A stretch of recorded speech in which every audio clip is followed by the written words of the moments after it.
Hey guys, welcome to my third Facebook Live. Keeping on it, keeping going on my daily Facebook Live. So I'm happy that I'm doing that. But yeah, this is my third one. You should know what it's about now. It's about my entrepreneurial journey and sort of my learnings from each day. And then I curate that into content to give for free to people who watch. So as you'll see by the title, this one is how to create a to-do list that works. Now, I know at first that might sound quite boring, but it's so important to be able to create a to-do list that seriously works. And it's something I first thought was just a simple thing, because a to-do list, you do that at primary school. It's something very simple taught at the start, but there's creating a to-do list like a checklist, but then there's creating a to-do list that honestly works and we're honestly actually completing the tasks. They're a completely different thing, and we'll know from experience. Everyone will know from experience that we procrastinate. Everyone procrastinates. I procrastinate. Everyone procrastinates. It's our worst enemy. And I'll just give you some information on procrastination. So apparently there's three types of procrastination. One, arousal type, which means people who wait until the last minute to complete something for the euphoric rush. So people probably waiting for their last minute for their assignments, dissertations. I knew many people, many students that did that many times.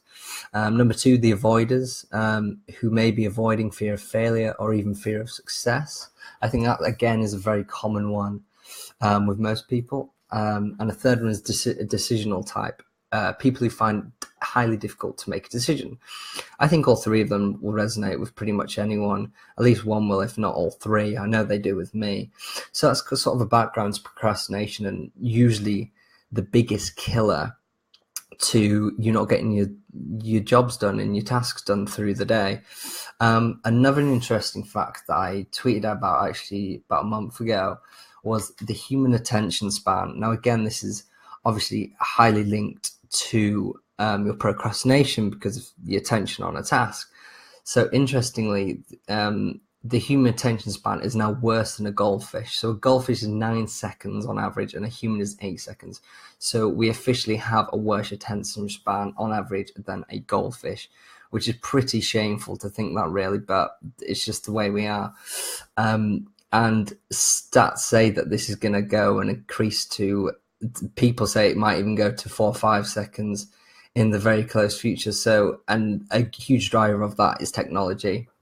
I'm a huge avid fan of tech and I love tech, but I appreciate that social media is killing attention span, and that is going to be a really serious problem in the future, and it's going to make a lot of change to businesses and the way they market themselves and so on. But anyway, let's not talk about that, as that's not about the video. That could be another video.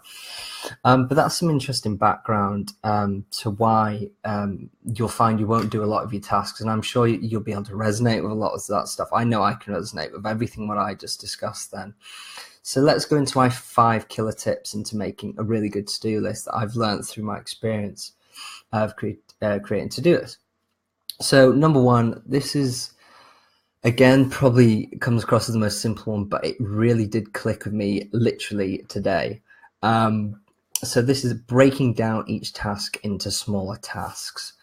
Now, I know that sounds simple as breaking down each task into simple tasks, and for sure it is. But for instance, I wanted to schedule my social media platform for a month. I've had this on my to-do list for about 3 weeks now. So it just jumped from day to day, and it hasn't got done. And I finally did it today. The reason I did it is I just broke it down. As all it said on my task was social media scheduling. But because it was such a big task, because it was a month's worth of scheduling, it had like 100 different things in it. So suddenly I just clicked and went, "I'll break it down." I don't know why. It might sound silly, but I broke it down in small tasks, and from doing so, I've got half of it done now, and I'm so happy I've got half of it done. That's why I'm up so late now. Was just finishing that half off. But it's so simple, yet sometimes we just forget. It's just putting the bigger tasks in small bites, because at first you may look at a task and just think, okay, that's one task, but have a re-look at it and really understand how you can break that down into even small tasks, because even some medium tasks can be broken down in small tasks again. And again, that will also help you also gain a sense of achievement, because when you have one big task, it might take much longer, like a day to 2 days to achieve, so you don't get any sense of achievement for 2 days. Whereas if you break them into lots of small tasks, you get a sense of achievement every half an hour, however long those tasks take. So again, it's a nice sense of achievement, which I also found is really beneficial when doing a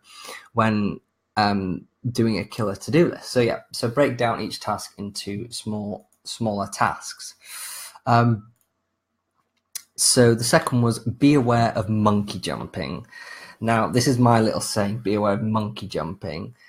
I kind of just discussed it in that last point, actually, but what that means is basically procrastination. As I explained with my social media scheduling, it jumped.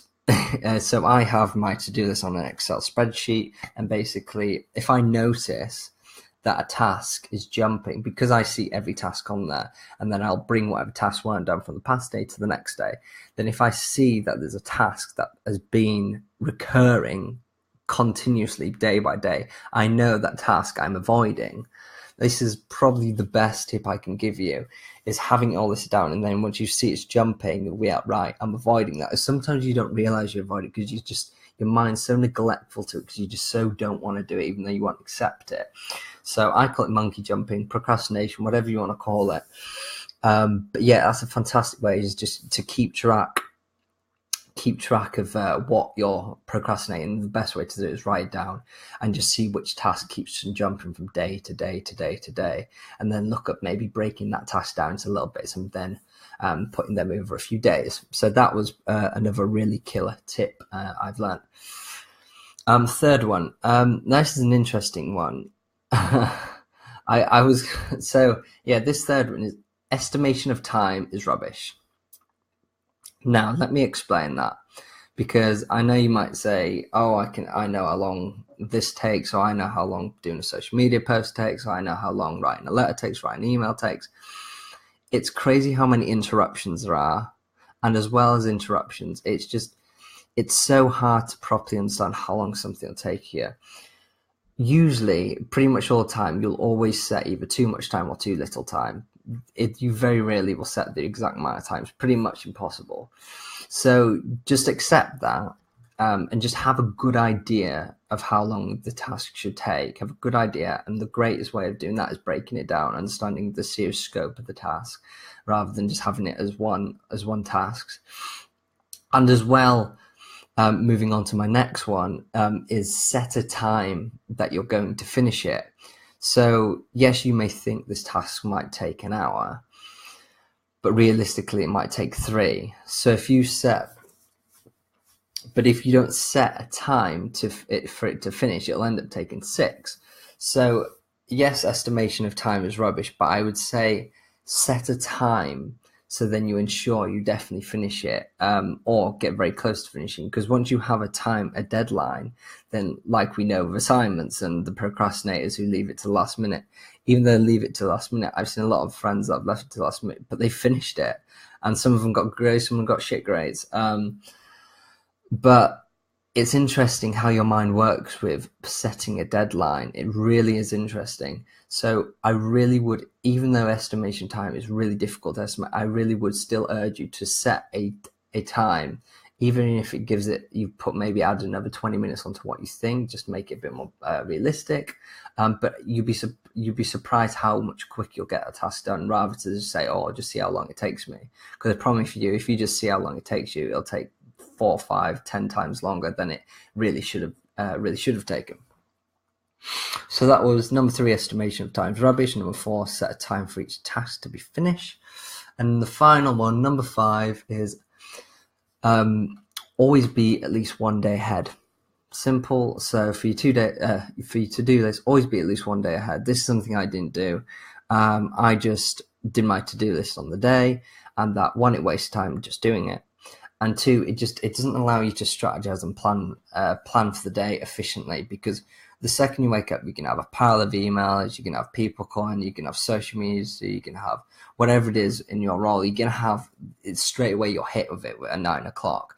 So it's very difficult to have an understanding and not jumbling up with what's happening in the first few hours of the day. So always, even if you just spend an extra 20 minutes at work, every extra half an hour, go extra half an hour, whatever it is, just really do be a day ahead of you to do this and have a true clarity of what you need to achieve in that day. And that will ensure you truly achieve the tasks that need to be achieved. And in addition to that, if you really want to take it to the next level, now this might sound a bit crazy, but I would even urge you to try be not just one day ahead, maybe a week ahead. I would even potentially push it to months ahead. Now, I know that sounds a little intense, but it's just so, if you're able to honestly plan months ahead. I understand you're not going to be able to plan every single task each day because everything's going to happen, events will happen, and blah, blah, blah. But if you can have true clarity of what you want to achieve in the next 6 months, and you can dot them down on your calendar, and you have you can have your big milestones and sort of what you should be going up to and roughly where they are. Obviously, they may change, that's fine. But as long as you have a really good understanding of what needs to be achieved when and what needs to be achieved when, that means so much more to you, because that means you have true clarity in what you're trying to achieve. And having true clarity in knowing what you're trying to achieve means you're going to get there. It means you're much more likely in getting there because you honestly know, you have a great understanding what steps you need to get there, and what time scale that's going to take. So having true clarity, and that's the best way to achieve any goals and obviously dreams in life as well, is just really understanding and homing down what your dream is, and really homing down exactly, breaking it down and knowing exactly step by step how you're going to achieve it, rather than looking at the big thing. Like I said, on number one, break it down.